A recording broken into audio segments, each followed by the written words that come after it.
तो नमस्कार दोस्तों, उम्मीद करता हूँ आप सब लोग अच्छे होंगे और स्वस्थ होंगे। तो जब स्टैटिकल ऑफिसर की हर बार वैकेंसी निकलती है तो स्टूडेंट्स को एलिजिबिलिटी में इसकी काफ़ी कन्फ्यूजन रहता है कि सर हम इसके एलिजिबल है या नहीं है। हमारे पास स्टैट्स का पेपर है बट इस पोर्शन में ये नहीं है, वो नहीं है। तो इस वीडियो में हम आपके सारे डाउट्स क्लियर करने की कोशिश करेंगे, क्या आप इस वैकेंसी के लिए एलिजिबल है या नहीं।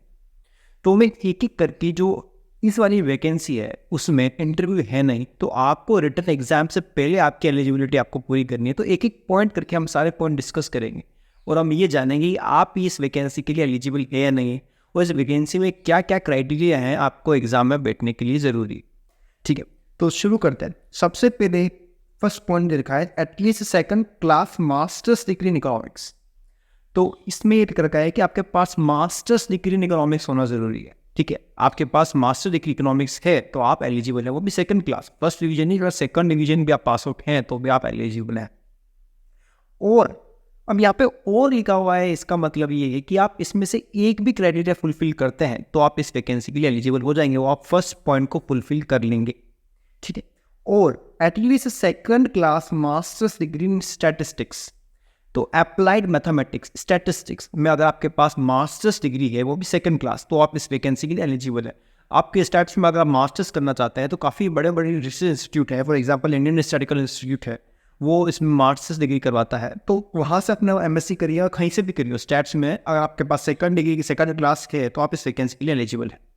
ठीक है, और at least second class masters degree in mathematics with paper in statistics. अब यहाँ पे कंफ्यूजन क्रिएट होता है कि हम एमएससी मैथ्स में but with paper in statistics लिखा हुआ है आपके सिलेबस में। आप जैसे फॉर एग्जांपल आपके कोई पेपर रहा होगा मैथ्स में, वहाँ पे छोटा सा पोर्शन स्टैट्स का था बट वो स्टैट्स कंसिडर नहीं होगा, पेपर होना चाहिए स्टैटिस्टिक्स का।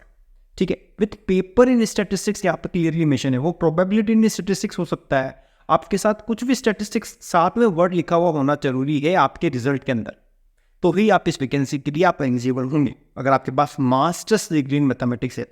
ठीक है, at least second class masters degree in commerce with statistics, तो इसमें से कोई एम्बिग्यूटी है ही नहीं है। स्टैटिस्टिक्स का आपके साथ अगर मास्टर्स डिग्री इन कॉमर्स है तो आप एलिजिबल है।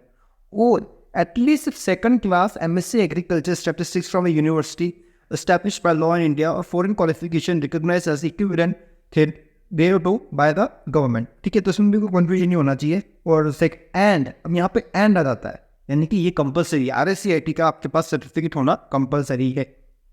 ठीक है, अब सेकंड पॉइंट एक्सपीरियंस कम आता है। अब एक्सपीरियंस का भी काफ़ी बच्चों के मेरे पास अब मैसेज आते हैं कि सर हमारे पास एक्सपीरियंस नहीं है।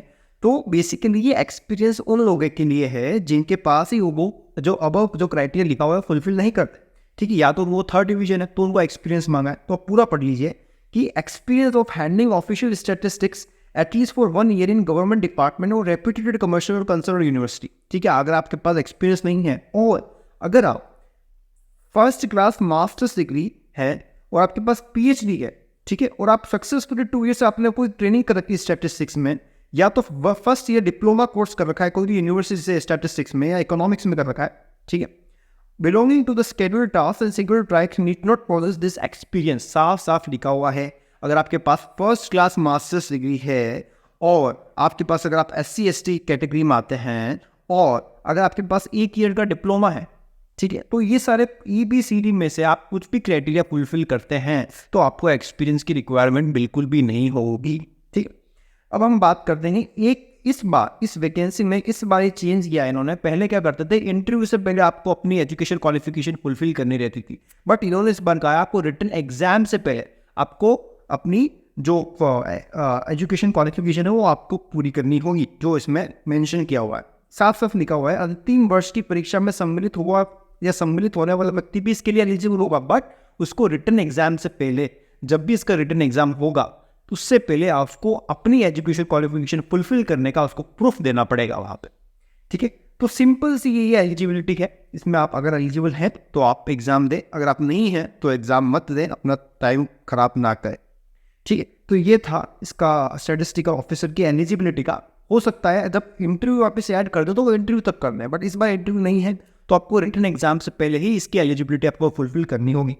ठीक है, तो उम्मीद करता हूँ आप सबको ये वीडियो अच्छा लगा होगा और इन्फॉर्मेटिव लगा हो, तो इस वीडियो को जरूर लाइक करें और हमारे चैनल को सब्सक्राइब करें for more updates. Thank you so much for watching this video. Thank you.